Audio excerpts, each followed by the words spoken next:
And we're live. Welcome back, Shifties. Welcome back to Shift the Journey. My name is Tito Mogus. I'm your host. Today we have a guest from Nashville Software School. His name is Michael Frieh. Free! There's like all kinds of songs that just came into my head, but we're not going to sing all of them today. Maybe a few, but maybe not. So yeah, I've been gone for a little bit. I was out, just kind of taking some time off. It was good. Yeah. I had a friend coming on next week. He's not going to make it because I'm also going to be off next week. I'm going to be out on a work trip, so we're going to be all right though. All right. So if you've never watched this show, this is called Shift the Journey. This is my I don't know. This is like my passion project, right? And so I love helping people find their way in their careers, whether it's like finding their career path inside their current career or finding a new career path. I myself am a career shifter. I started out my adult life as a active duty Air Force. I enlisted in the Air Force in 1995. I served for 20 years and 29 days. And when I retired, after my last job in the Air Force, which was a data analyst type position, I said, you know what? I want to do that. And so then I changed my own. I changed my changed the city I was living in. We moved from Mississippi, the Mississippi Gulf Coast, up to Nashville, and I started my career up there. And it's been a ride. And so we're still in it, and I interact with a lot of people who have like come from other career fields, and it's always fun to get to hear their stories. Now we have somebody on tonight who is not a data analyst, but he works at Nashville Software School, and so Michael is a what do you call it? A career development specialist. Is that what you call yourself? Or is that your title? Yeah. What I call Career myself. development specialist. Yes. Yeah. You know? All right. So let's get going. So where are you from originally? Yeah, I'm from Joliet, Illinois originally. So about 45 minutes southwest of Chicago. So southwest burbs. So grew up out there, lived in the same house from when I was born up to 18. And then I went off to college. Stayed in Illinois for college as well. Went down to Bloomington Normal, if you're familiar with Illinois. Oh yeah. Outside of Chicago is just a bunch of cornfields and then some towns sprinkled in, and went to Illinois State University there. Yeah, Redbirds, right? Yes, the Redbirds. Yes. Sometimes people who aren't from Illinois get confused about that. They'll be like, "Oh, the Illini." They'll think of University of Illinois. Yeah, no. I have quite a few friends who are Redbirds. Gotcha. That's a great school, but we are right down the road from University of Illinois too. So I kind of understand the confusion there. Okay. But yeah. So what was your major there? So that is a complicated question. So I also have kind of done a lot while I've been deciding what I want to do with my life, which I guess kind of fits into the theme of the show, right? So Right. I started out of high school. I was a really big band geek. I played trumpet from 5th grade, Okay. all the way up through college as well. And so I knew I wanted to be a teacher. I knew I wanted to be a music teacher at that time, but my 18-year-old self was like too nervous to audition to be a music major. So I just was like, well, maybe I'll just teach something else. So I selected my second favorite subject, which is history. So I started in history education to be like a high school history teacher. And then I spent a semester in that. And then while I was at school, I was in the Big Red Marching Machine. So I was in marching band there as well. So still playing, and was around a bunch of music majors and made friends, and people encouraged me to just go for it. So I declared kind of like a music minor and was able to start taking some of the music classes, and then eventually audition for the music education major, which I did end up doing. And did that for a couple of years. And then I ended up taking a little bit of a break over the course of my studies. I stepped away from school for about a year and a half, and worked full time, went back home to Joliet, And then when I went back, I decided, music was a really intense major. It's a lot of practice. It's a lot of Mm-hmm. time. So I decided that I was just going to shift into something that would allow me to kind of finish my degree. So I ended in organizational communication and leadership. So a communication Wow. major. And when I went back, I completed that in three additional semesters. So that's kind of where I ended up. Mm-hmm. So kind of all over the place. Yeah, that's interesting. So then when you graduated, what kind of job were you looking for, or were you just going to go back to what you were doing when you took your break? Yeah, so when I was taking my break, I worked for a company called Thornton's, which is a convenience store chain based out of Louisville, and they have locations in Illinois, Indiana, Ohio, across the Midwest. Hmm. And I started out just working kind of in the kitchen at one of their travel centers, became a food service manager, and then worked up to a shift lead. Ended up, when I was about approaching graduation, they actually promoted me up to store manager, which was their assistant manager role. And they're a great company. They were family owned when I worked for them. They've been sold off to BP, I believe, since Oh. I've left. But a lot of the people that were still in leadership are still there, and they were Hmm. great about promoting from within and training. So I actually got to interact with the HR team, the Chicago-based HR team for their Chicago region. And while I was there, they allowed me to kind of sit in on some of their recruiting events, some of their career events where they would do some mass hiring for the stores, and I got to learn some of the recruiting processes for retail, for convenience retail, which is a little Oh. different than tech, but it kind of was my introduction to recruiting.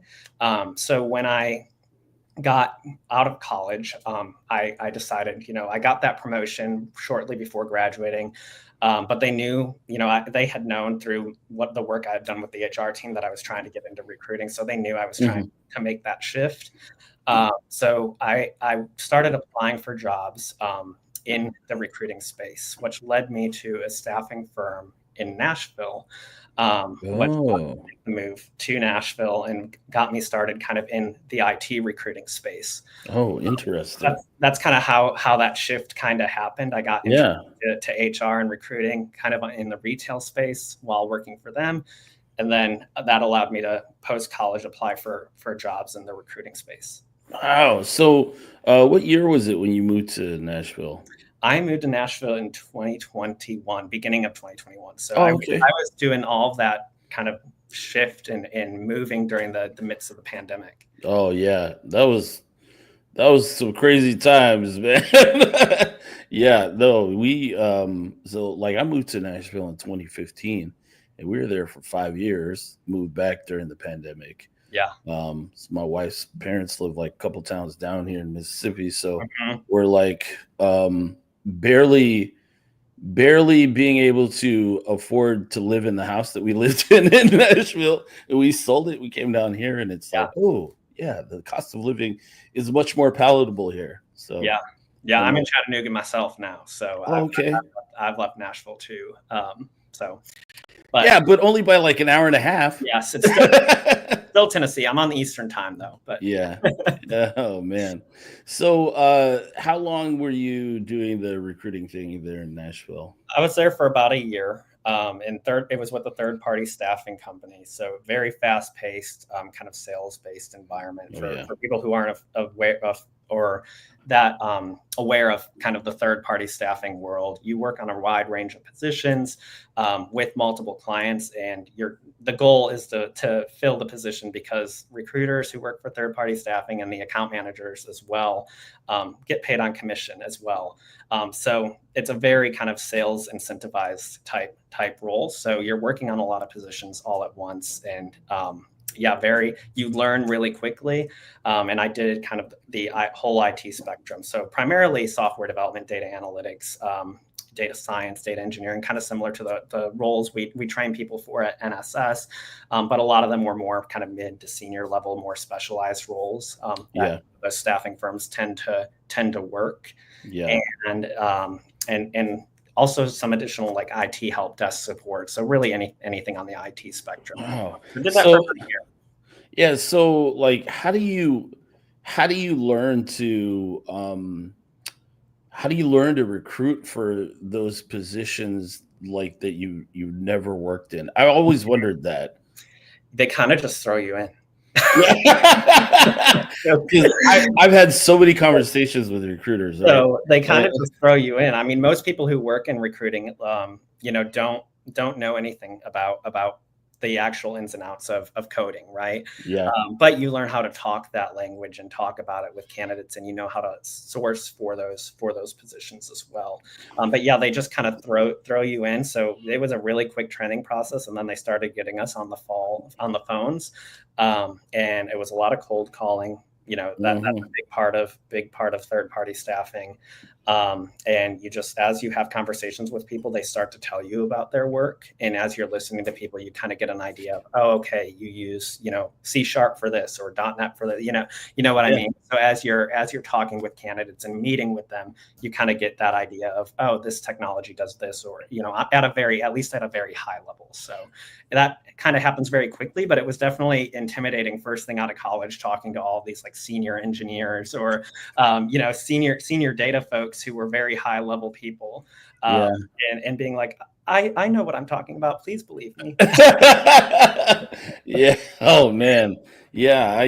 Man, it's just, I always wondered that because, yeah, and it was funny is like, I have so many conversations with recruiters, and a lot of them are like very young.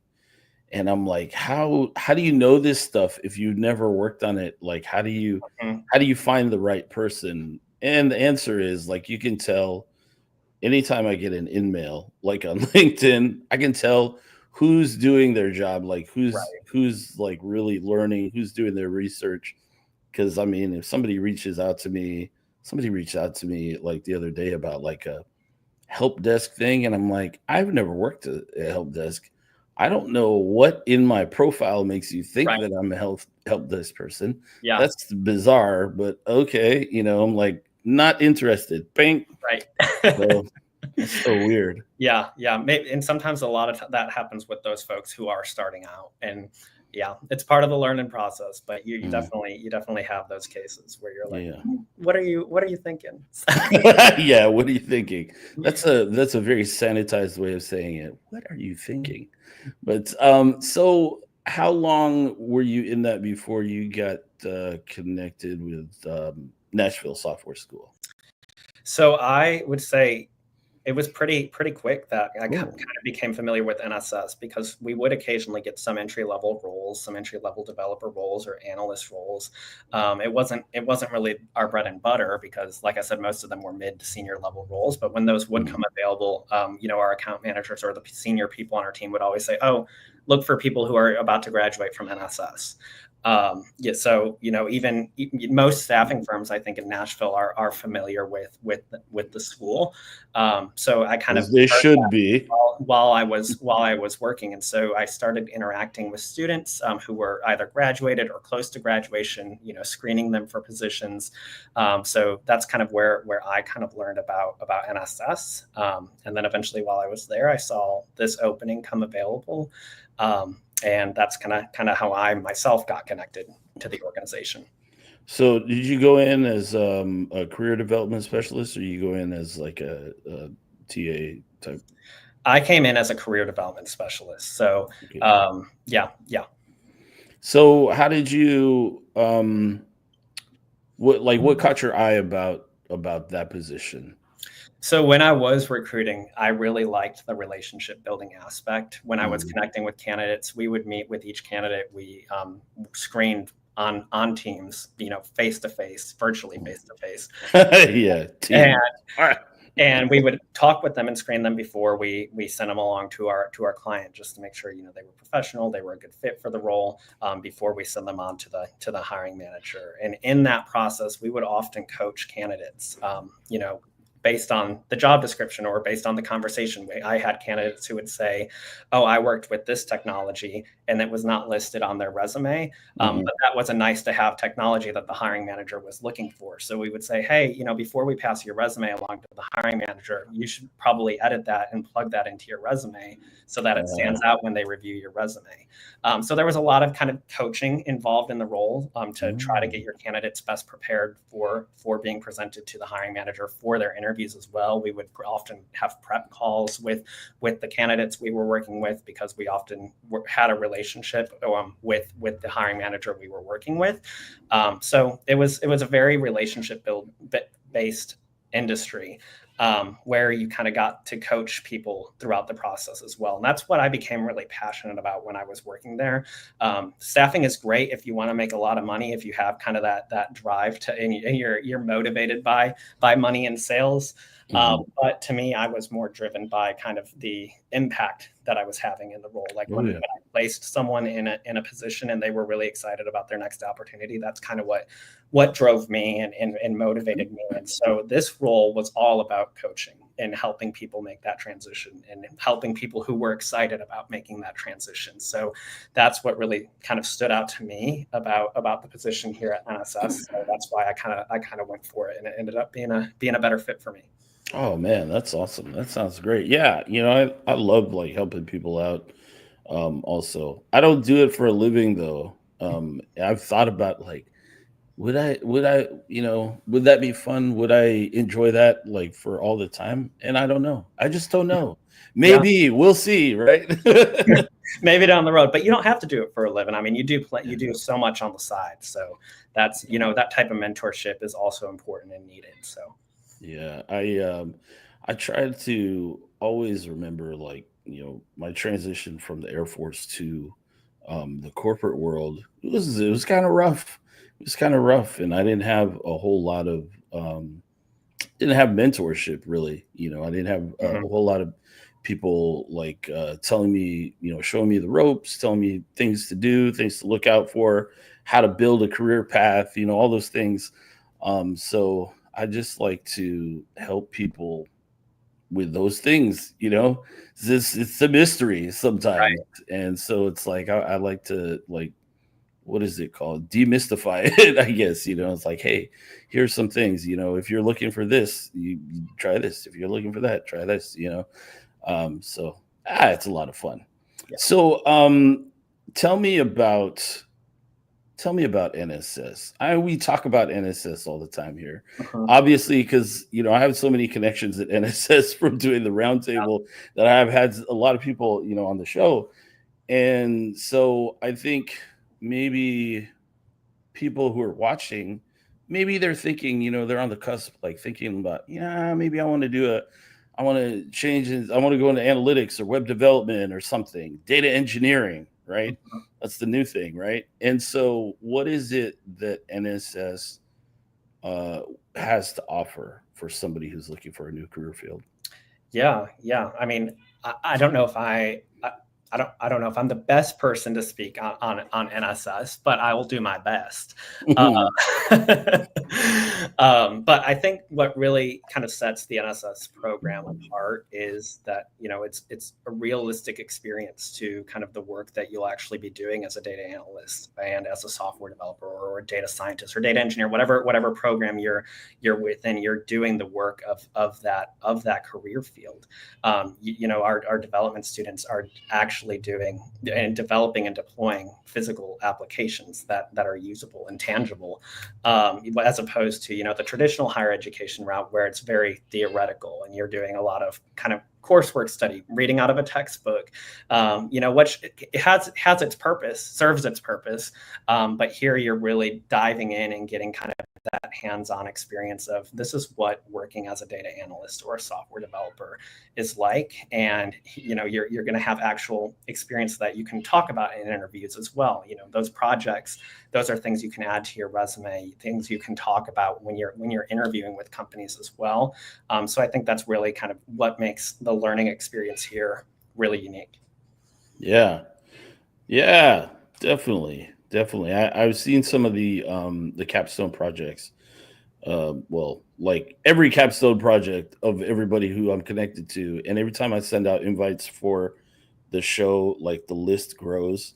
So I like, filter down to NSS, and it's like, oh, 300 people, select and then send them out. And so I see these people's, or I see these people's capstone projects, and I'm like, holy cow, that's nice. Yeah. Some of the things that they like think about to visualize, Mhm. in Tableau or Power BI or whatever the medium is, and it's like, oh man, this is amazing. So it's interesting to me too. All of the different careers that everybody who's gone through has come from, Mhm. and how much value they can add to a conversation about career shifting. It's pretty Yeah. amazing. So, yeah. Anyway, um, so what are your as a career? Is that a cat? What was that? It is. I have been gone for a week Oh, because I was on vacation as well, and okay. I was in Miami, and she is. I just got literally back a couple like before this. I was because I when I came back, I dog sat at another house, so I was Okay. working today, but I just got back to my house, so she's having a fit and wants my attention. Okay. It's funny. I heard the meow before I Yeah, saw the tail. I was like, what is that? I had to open the door for her because she was literally scratching under the door. Oh my That's gosh. common though. I mean, people who have seen me present and us have definitely seen Lulu make her appearance. So That's funny. All right. So, in your position as a career development specialist, what would you say is like um, the majority of what you would do? So, if anybody's out there that's like, hey, that's something that sounds interesting. What is like what's your day to day like? yeah, I mean, it varies based on what we have going on, but always, providing support to students or graduates who, are meeting with me one on one. Reaching out to our employers, to our volunteers for events, doing that outreach is a big chunk of it when those events are upcoming. Yeah. That involves, emailing. We also do kind of transition over to LinkedIn if email isn't working. So we do reach out to people there as well. And then also we keep track of job search activity for our students as well. And just so because we are required to report all placements to the state to keep our approval to operate. So we have to keep track of that information and then send our students a placement survey once they are placed in their first job as well. So we can keep track of that. So there's a kind of data Oh, collection component to it as well. yeah. But the nice thing about that is we get a lot of kind of data in our Mary on our team. She's fantastic with the data and making sense of all of it, because we do get some information about these are the technologies that our students are getting hired for. These are what they're using in the market. So that survey also provides that benefit. So there's kind of that component, and then running the events when we have mock interviews, setting them up and actually running them, and making sure everything runs smoothly. Obviously, sometimes it doesn't, and kind of working on our toes when that does happen, figuring out kind of how we can make things work when things aren't going to plan. Mhm. That's primarily the career development side of things. We do have someone on our team who handles kind of the more employer engagement, for like getting job leads for our job seekers. But me and Ashley Cool. on the career development team are kind of providing more of that one-on-one support directly when students need help and assistance in their job search. My role here also has kind of shifted a little bit. I also provide support now on our admissions team. So Okay. as students are applying for the program, I invite them to interview. I interview prospective students as well to make sure they're a good fit for our program, and that it's a good fit for them as well. And then I also provide a little bit of system support with some of our automation and data tools as well. I work with Mary, the person I just mentioned, with some of that, but she's really the mastermind there. But I've gotten a little bit Yeah. into some of those things and dipped my toes kind of in some Salesforce, and some more technical stuff as well. Wow, man, that's a lot of stuff. Yeah. Sounds very interesting. What interests me, I think, in that whole description was like you guys are, surveying your former students. You're getting in like real time information on what the companies are using, Mhm. so that you could presumably add some things to your courses, make some changes here and there, so that the next cohort that rolls through will be even more prepared for the job market ahead. Yeah. That's so cool. That is really cool. Yeah. Yeah. That information, yeah, it's so super helpful. Across all of our teams. So Yeah. And I mean, you guys are teaching, data analytics. That's a good thing to be using yourself. yeah, you would. I It's so. It is. Yeah, I love that we're doing it. And it's something that we've just been. Mary specifically has been improving on over the past couple of years. So it's really helped a ton. yeah. So what was I gonna say? Oh man. I'm a terrible interviewer. I had a question. It was like locked and loaded, and then it's gone. So my mother-in-law says, when you forget you were going to ask a question and you forgot, and he's like, "Oh, it must have been a lie." I guess I don't know. Oh yeah. So if there's somebody who's thinking about doing like boot camp or full time, you have these conversations with people who are trying to figure out what they're wanting to do, whether it's like a boot camp or a full time, or like how long is each one of those programs, like let's say for data analytics. Mhm. Yeah, so the full-time data analytics program is 4 months, Monday through Friday, 9 a.m. to 4 p.m. And then the part-time, Ooh. it's the same amount of hours, total class hours, but they do 6 months, Tuesday, Thursday nights from 6 to, I believe, 9:30. And then they do Saturdays from 9 a.m. to 2 p.m. for 6 months. Wow. So same amount of instruction time, same content, just a kind of a different delivery time. Yeah, that's interesting. What's the majority of people doing, or does it like vary? It's been varied over different periods. I would say a lot of time a lot of times it's been more part-time students, but lately it's been kind of fluctuating back and forth. But it just depends on the student and what their needs are. If they're able to step away from full-time work and devote to a full-time program, and that works best for them, then that works for them. But the part-time programs are great for those people who want to continue working full-time while making this transition happen. So it provides that added flexibility. Yeah, yeah, that's nice. So, what's the career path look like for somebody who's in career development? Um, I would. It depends. I mean, it with what I do, it's so kind of niche that I work kind of in this boot camp space.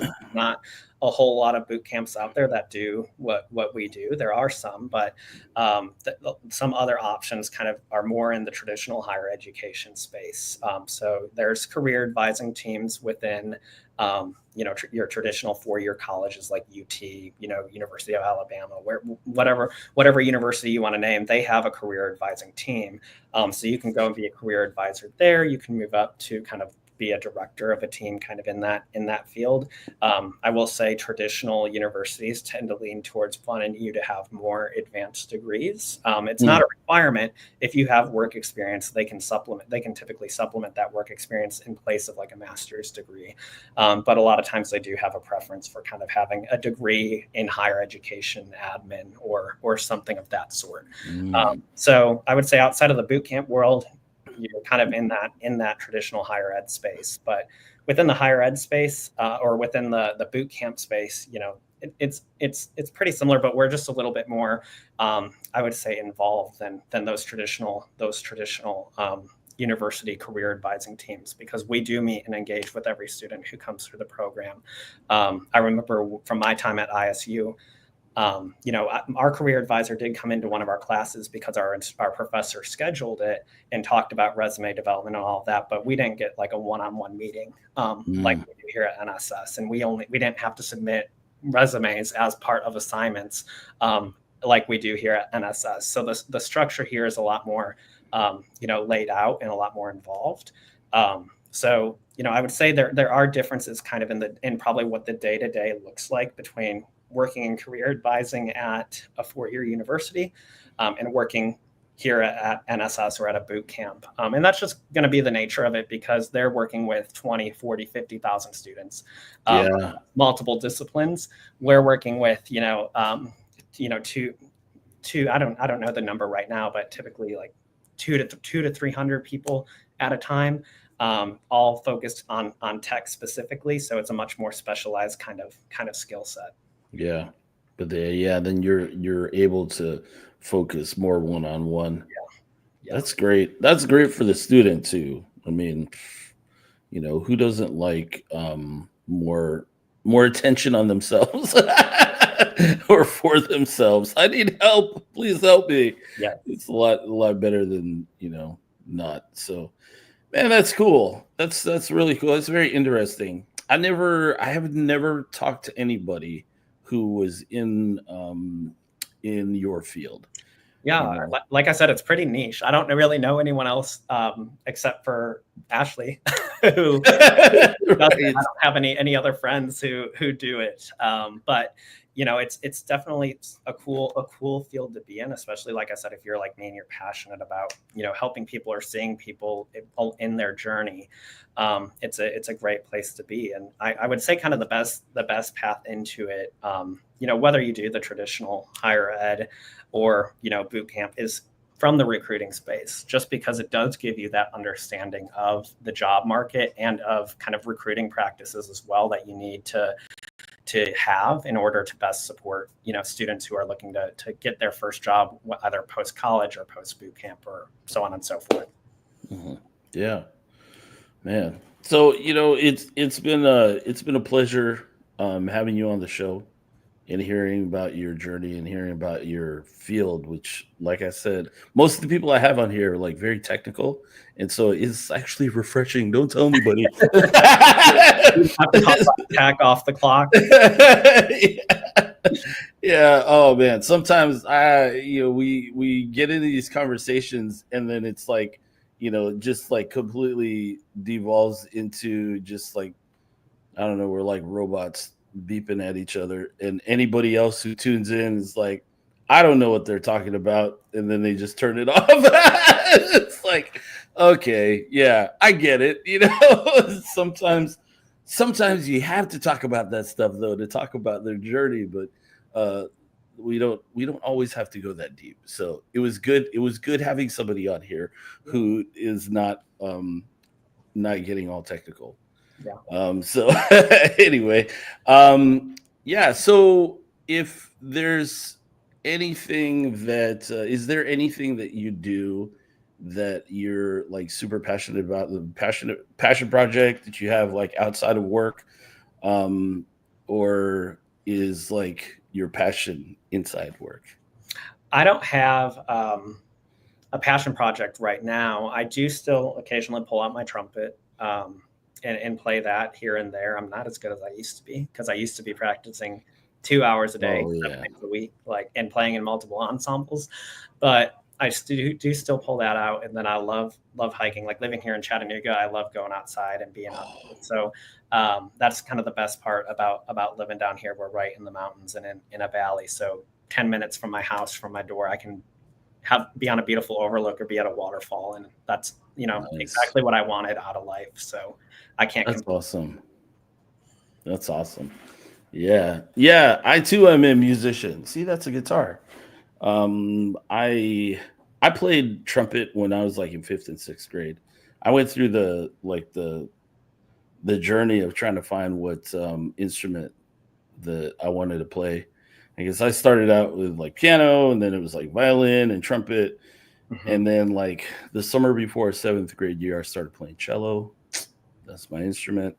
And then when I was sophomore in high school, summer before sophomore year, I started playing trombone. So I played trombone through high school and then a little bit in college, but I was never in a marching band or anything like that. Um, but had a lot of fun with that. And then when I was 33, you're never too old to start something new. When I was 33, I started playing guitar. So, do you play any other instruments? No, that is it. I did learn some piano and some, like flute, clarinet, all the French horn, like all those other instruments as part of the music ed curriculum that I did. Hmm. But I have not done that beyond college. So trumpet is it. I almost was a percussionist myself when we were like trying out in fifth grade for our instruments. I wanted to be percussion. But Wow. my friend, there was only one slot left, and my friend really wanted that, so I was nice and let him have it. And then he ended up quitting band in seventh grade. So Oh, what? Wow. What a missed still, opportunity. still a little salty about it. No, Oh it my worked out. gosh. I do love the trumpet, and I'm glad that I ended up choosing that. So it all worked out for how it was supposed to. Yeah, that's cool. All right, man. You know what? I'm gonna go ahead and uh, end the show. But everybody, hey, let's give Michael a hand. Ooh, I've never done that before, so hey, first time for everything. But yeah, man, I appreciate you coming on here and sharing your story, and like, just giving a little bit of information about your place of work, your place of employment, which is I have, like I said, I have so many connections who are from NSS.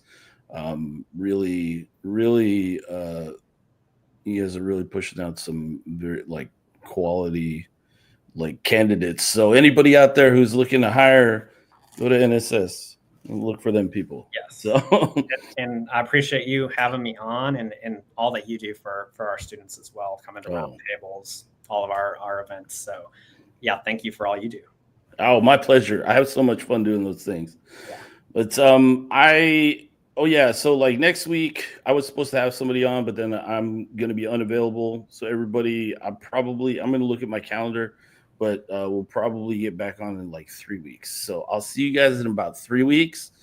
But until then, oh yeah, Michael, don't go anywhere. I'm gonna kill the stream, but I'll see you in the studio. Everybody else, peace.